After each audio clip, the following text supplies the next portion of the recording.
한국경제TV를 사랑해 주시는 가족 여러분 안녕하십니까? 파워인터뷰 박정윤입니다. 세계 각국에서 통상보호주의가 확산되고 있습니다. 수출입 업계엔 비상등이 켜졌고 불법 물품의 밀반입 시도도 늘고 있습니다. 무역 범죄도 갈수록 진흥화되면서 사회 안전이 위협받는 상황입니다. 우리 국민과 기업의 안전한 경제 활동을 위해 관세 행정의 중요성이 더욱 강조되는 지금 대한민국 관세 국경을 더욱 튼튼하게 만들어줄 미래 전략에 대해 깊이 있는 이야기를 나누고자 합니다. 고강효 관세청장을 소개합니다.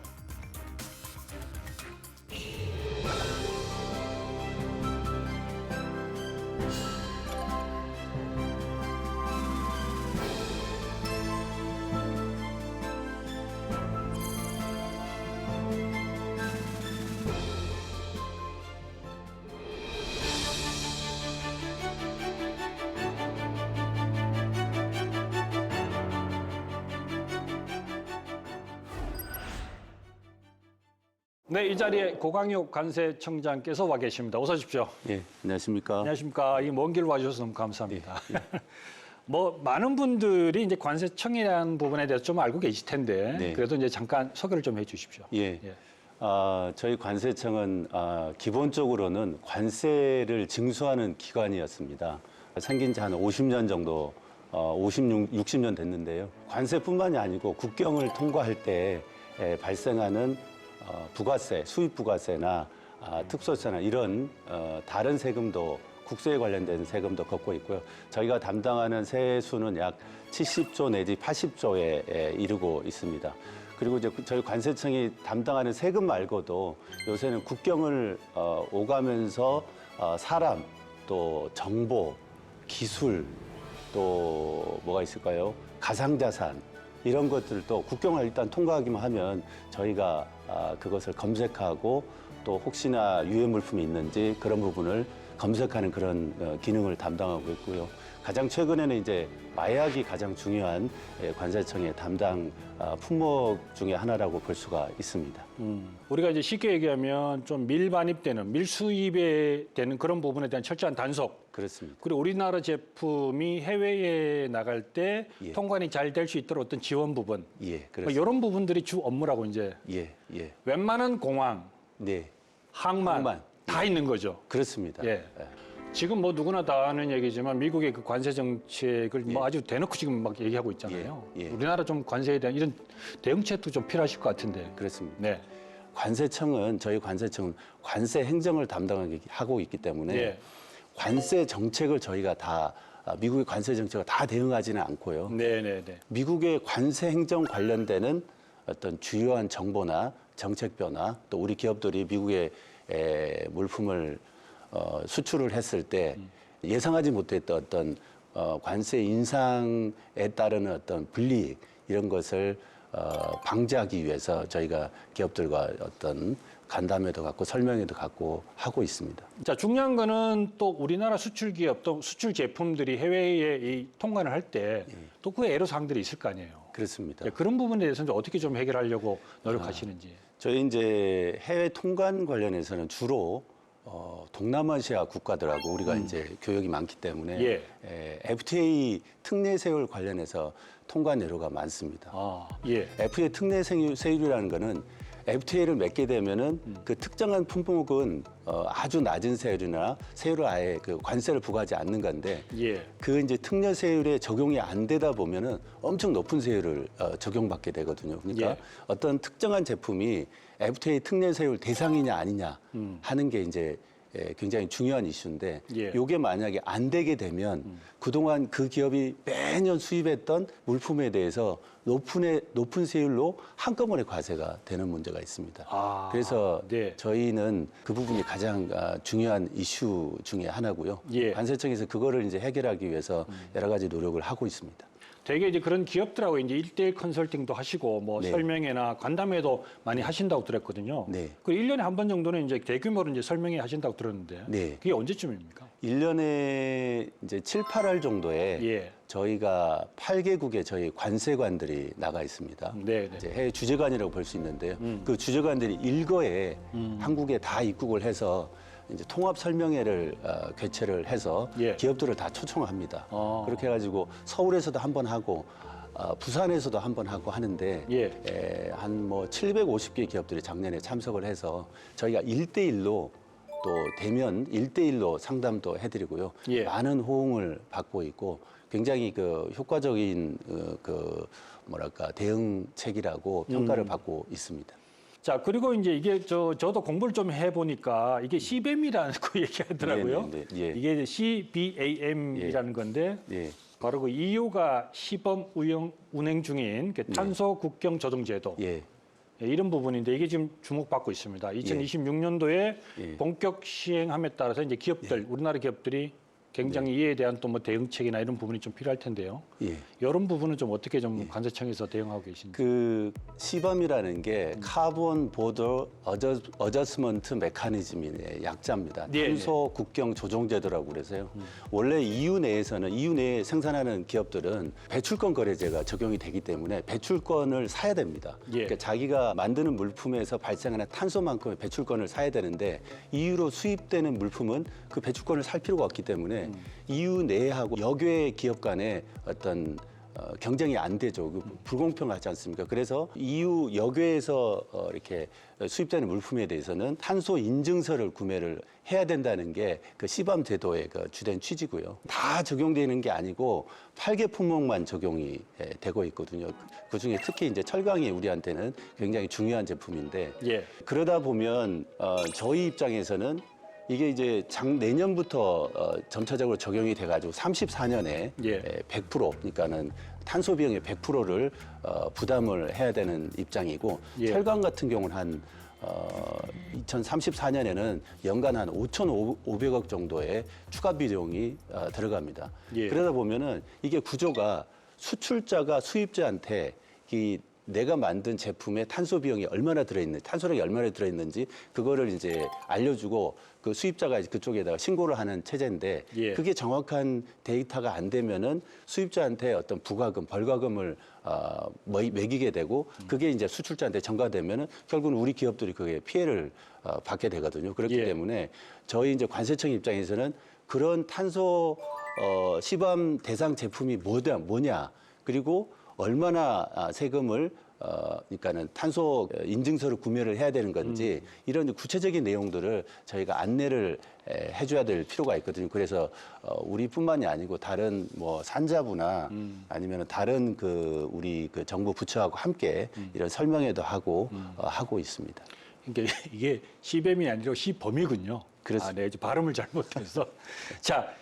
이게 사실 이제 철강이 굉장히 핵심적인 요인이 될 텐데 이게 중소기업들이 많으니까 이 제품이 얼마나 탄소를 갖고 있는지 배출하는지 잘 모르니까 거기에 대한 정보를 우리 관세청이 좀 알려주겠다. 그렇습니다. 예, 이런 부분인데 이런 좀 매뉴얼이나 이런 관리 시스템은 올 하반기쯤에 이제 만드신다고 좀 들었습니다. 예. 한 9월 정도에 예정을 하고 있는데 이 시스템은 뭐냐면요. 예. 기업들이 여러 가지 제품이 있을 거 아니에요. 철강 제품도 여러 가지 제품이 있을 텐데 그 제품별로 얼마나 탄소가 들어가는 건지 그걸 다 관리해서 여기에는 어느 정도의 어떤 그 비용이 발생을 하는 건지 이거를 관리해주는 시스템인데 정부 전체적으로 하나의 저희가 시스템을 만들어 가지고 무료로 배포를 해주고 저희가 매뉴얼도 만들어서 대응을 하려고 하고 있습니다. 국내의 그 철강 수출 업체들 한 9월 정도 좀 지켜보면 좋은 어떤 시스템이 있으니까 이걸 참고를 하시면 되겠네요. 예, 그렇습니다. 예. 좀 전에 이제 말씀하실 때 그 마약 관련해서 여러 가지 좀 얘기를 해주셨는데 이런저런 뭐 그 언론을 통해서 보면 우리나라가 이제 마약의 어떤 청정국 이런 걸 좀 벗어나지 않았나 이런 생각을 많이 들거든요. 최근에 어떤 마약 동향이랄까 뭐 이런 건 좀 어떻습니까? 전통적인 마약은 이제 필로폰이나 대마 이런 것들인데 신종 마약이 등장을 많이 했고요. 또 이제 마약의 그 규모를 보면 작년에 저희가 787kg를 1년에 잡았는데 이게 10년 전에 비하면 한 10배 이상 증가한 겁니다. 그리고 마약 사범도 작년에 2만 한 3천 명인데 재작년에 비해서는 조금 줄었지만 역대 두 번째로 마약 사범이 많은 상황이거든요. 우리의 그 경제 규모를 따지면은 우리는 신흥시장이고 또 그동안 마약을 많이 안 했기 때문에 가격이 굉장히 이제 다른 나라에 비해서 높습니다. 예. 그래서 그 마약을 우리나라에 밀수출하려는 요인이 많기 때문에 당분간은 마약이 계속적으로 우리나라에 그 밀수출될 그 규모가 계속 증가할 가능성이 높고요. 그런 측면에서 보면은 이제 국경 단계에서 관세청이 마약을 그 적발을 해내고 방어하는 것이 굉장히 중요한 그 이슈라고 볼 수가 있습니다. 결국은 이런 이제 그 단속이 핵심인데 뭐 경찰이 됐든 검찰이 됐든 다 단속을 하겠지만 네. 제일 일선에 선 게 이제 그렇습니다. 바로 이제 공항이나 뭐 배로 들어온다든지 예. 뭐 택배로 들어 이런 거 아니겠습니까? 일차적으로 이게 이제 걸러져야 되는 부분이고 예. 철저하게 이제 단속이 돼야 되는 건데 그런 데는 좀 단속 대책 같은 건 좀 어떻게 시행되고 있으신 건지. 마약이 들어오는 그러니까 그 루트가 한 세 가지 정도 있습니다. 먼저 사람이 이 몸에다 부착하고 또 핸드캐리로 갖고 오는 경우가 있는데요. 저희가 한 2년 전에 코로나 막 끝나고 나서 이 몸에다 부착하고 오고 두꺼운 옷을 겨울에 입고 오는 경우에 그걸 적발을 못 해내가지고 많이 뚫린 경우가 있었는데 그것을 보강하기 위해서 원래 사람을 엑스레이를 찍으면 다 나옵니다. 예. 근데 모든 사람을 엑스레이를 찍을 수가 없지 않습니까? 네. 그래서 밀리미터 바라고 해서 신체 전체적으로 뚫지는 않지만 피부 그러니까 표면에 있는 것을 저희가 그 적발해내는 기기가 있습니다. 그거를 네. 최신 최첨단 기계인데 한 2대 정도 운영하다가 지금 한 17대까지 늘렸고요. 네. 그리고 이제 컨테이너라든지 그러니까 국제 우편, 특송화물 이런 것들은 라만 분광기라고 해서 어떤 빛의 어떤 그 산란 현상을 가지고 이게 마약이냐 아니냐를 분석하는 기기가 있고요. 이온 스캐너라고 해서 극소량의 마약인 경우도 검출하는 기기가 있습니다. 이런 것들을 이렇게 최첨단 기계를 저희가 도입을 해서 그 공항만에 배치를 했고요. 해에서 들어오는 화물도 전부 다 엑스레이를 찍어보는데 그 엑스레이도 엑스레이라고 해서 예. 우리 직원들이 계속 엑스레이를 볼 수는 없거든요. 예. 그렇기 때문에 AI를 동원해서 AI가 학습한 어떤 모양의 물품은 이건 마약이다라고 이제 AI가 이렇게 어떤 신호를 주면 그것을 이제 그 뜯어보는 그런 식으로까지 저희가 발전을 시키고 있습니다. 그리고 항만으로 들어오는 컨테이너나 배로 들어오는 경우도 있는데 예. 그 배 밑에 이제 시체스트라고 해서 그 부분에 그 아주 대규모의 마약이 들어온 적이 있었는데요. 예. 그것도 저희가 잠수부를 통해서 이렇게 찍어보기도 하고 또 컨테이너 같은 경우도 이제 컨테이너 검색기 신형 컨테이너 검색기를 도입해서 이렇게 적발량을 그러니까 검색 그 어떤 비율을 높이는 방법으로 이렇게 추진을 하고 있습니다. 우리나라의 마약 그 출입국, 그 입국 그 단속을 하는 데 있어서는 거의 그 단속 기준이나 수준이 예. 세계적인 위치에 가 있다. 네. 예. 절대 갖고 오지 마라. 예. 화이팅! 예. 감사합니다. 알겠습니다.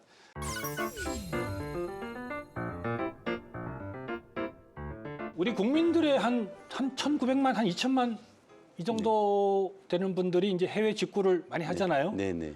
그러니까 세관 입장에서는 좀 뭐 유해 물질이 들어올 수도 있고 막 이런 부분들이기 때문에 좀 면밀히 봐야 되고 네.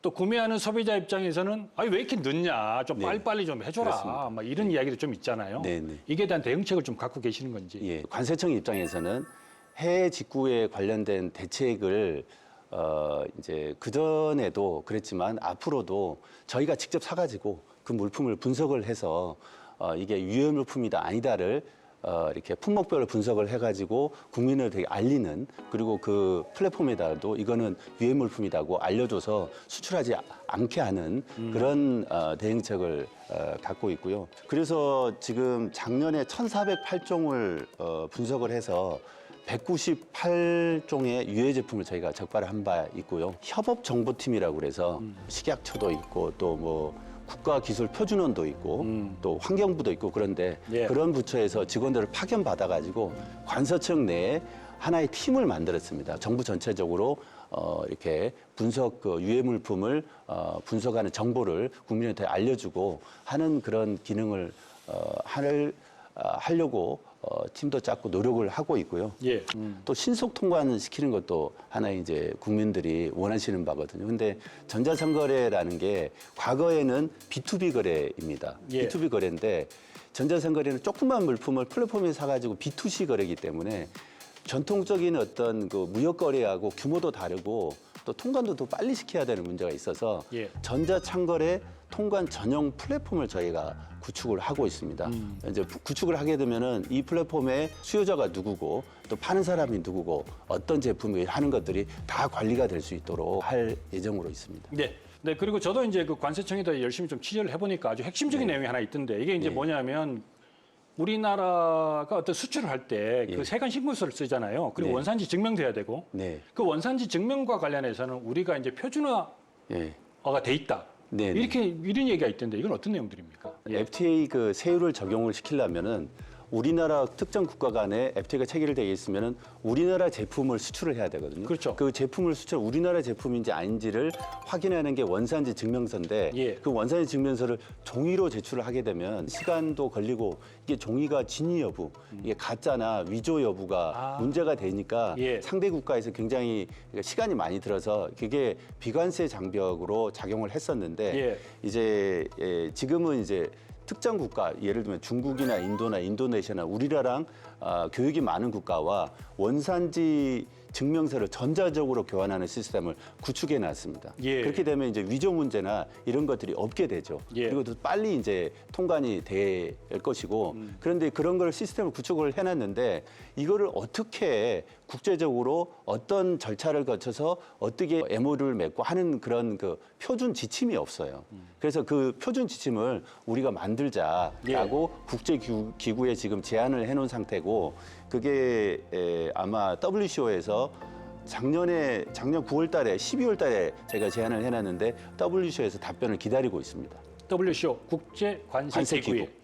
얘네가 이걸 가지고 괜찮다. 이 가안이 괜찮다라 승인을 해주면 올해 안으로 이제 승인이 날 공산이 크죠. 그렇습니다. 그럼 이게 되면 이게 국제적으로 그 서류 자체가 시스템 자체가 우리께 표준화이 되는 거죠. 우리가 제안한 표준 지침이 표준안이 되는 거고요. 이제 그 원산지 증명서를 교환하는 시스템은 각 국가 간에 그냥 맺어야 됩니다. 그러니까 굉장히 그 동안에 어떤 종이로 그랬다는 부분보다는 간편하게 돼 있는 거죠. 그렇습니다. 알겠습니다. 꼭 통과되기를 진심으로 응원하겠습니다. 감사합니다.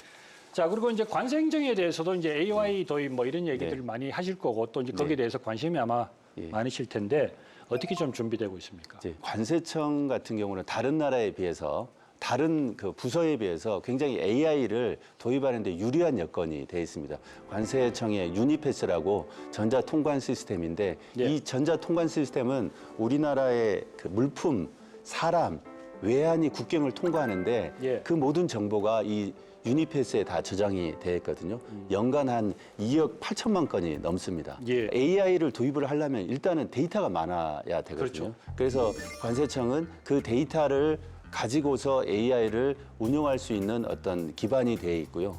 10개의 AI 모델을 시범 운영을 하고 있습니다. 그래서 이제 저희가 그 모델들을 운영을 해보니까 사람이 하는 거하고 AI가 어떤 특정한 대상을 분석을 해서 적발하는 게 적발률이 훨씬 높습니다. 한 8배 정도 이렇게 적발률이 증가한 걸로 되어 있고요. 그래서 관세행정 차원에서는 AI가 매우 중요한데 앞으로도 그 AI를 활용하는 범위를 계속적으로 늘려갈 생각이고요. 예를 들면 심사나 조사 분야에서도 심사 대상자나 조사 대상자를 선정할 때 AI를 활용을 하고 또 심사를 하는 대상의 기업을 분석할 때도 AI로 하는 그런 부분을 계속적으로 추진을 하고 있고 사람은 이제 한정돼 있고 무역량은 계속 늘어나기 때문에 관세 행정에서 해야 될 일이 계속 늘어납니다. 결국에는 AI를 쓰지 않으면 관세 행정은 발전할 수가 없는 형편이기 때문에 그쪽으로 갈 수밖에 없다고 생각을 하고 있고요. 알겠습니다. 다른 나라들도 한국이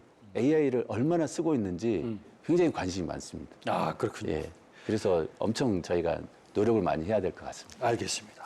자, 이 부분은 이제 우리 그 시청자분들이나 국민들이 좀 잘 아셔야 될 부분인데 이제 면세 한도가 조정이 됐죠? 어떻게 조정이 됐습니까? 1인당 800불은 그대로인데 이제 술을 들고 올 때 옛날에는 2병 기준이 있었는데 그 2병 기준이 올해 3월 21일부로 2병 기준이 없어집니다.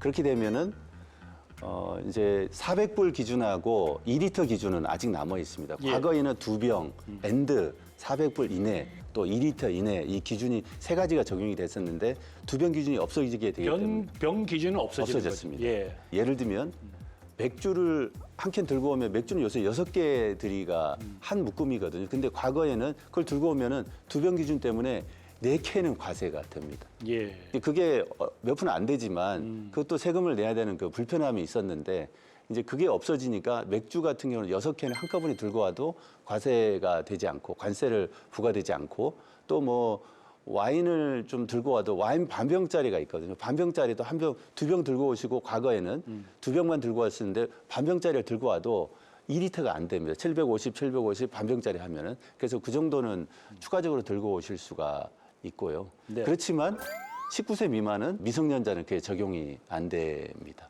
19세 미만은 주류 및 담배 면세 혜택에서 제외됩니다. 제외되는. 예. 알겠습니다. 자, 저희 공식 질문 하나 드리겠습니다. 네네. 이게 좀 어려운 질문일 수도 있습니다. 네. 좀 난처한 질문일 수도 있습니다. 하지만 5글자로 예. 축약을 좀 해주시겠습니다. 나에게 마약이란? 그러니까 그거를 그러니까 다섯 마약이란 마약이란 딱 하면 숨바꼭질. 4글자. 느낌표. 그렇죠. 숨바꼭질, 예. 숨바꼭질 느낌표. 왜 그렇게 생각하십니까? 저희가 마약을 국경에서 단속을 해보니까 마약 그 운반책들도 굉장히 그 머리가 좋습니다. 예. 그래서 이 사람들은 끊임없이 국경 단계에서 적발이 안 되도록 수법이나 거기도 기술이 있겠죠. 그 기술들을 개발을 하고 있고요.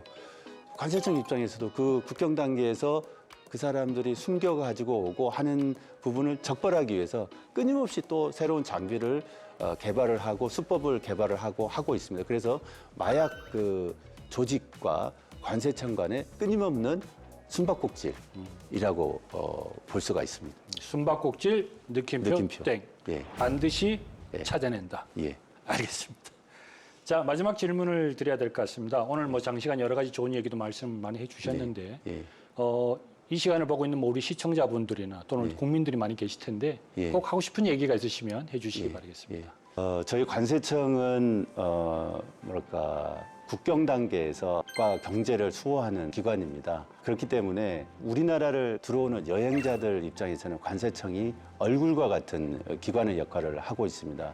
그래서 관세청은 항상 전 부처 중에서도 국민의 얼굴 역할을 하고 있기 때문에 항상 혁신을 선도하고 글로벌 중추국가로서 국가의 위상을 보여주는 그런 기관으로서 항상 노력하고 있다는 말씀을 드리고 마약이나 또 총기류 또 유해물품 이런 부분에 있어서는 저희 관세청이 국경 단계에서 방어하기 위해서 최선의 노력을 다하고 있다는 말씀을 드리고 싶습니다. 감사합니다. 네, 오늘 좋은 말씀 고맙습니다. 감사합니다. 감사합니다.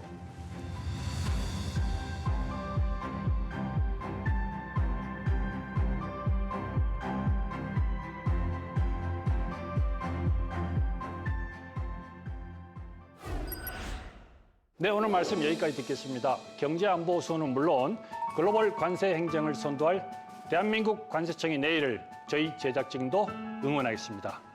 박정윤의 파워인터뷰 오늘은 고광효 관세청장과 함께했습니다. 시청해 주신 여러분 고맙습니다. 감사합니다.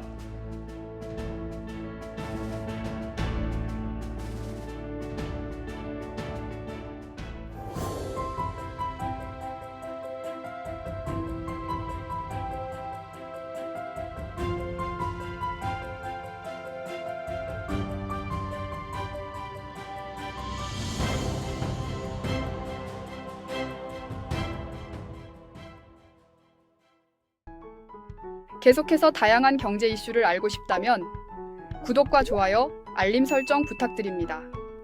AI 캐스터 권미정이었습니다.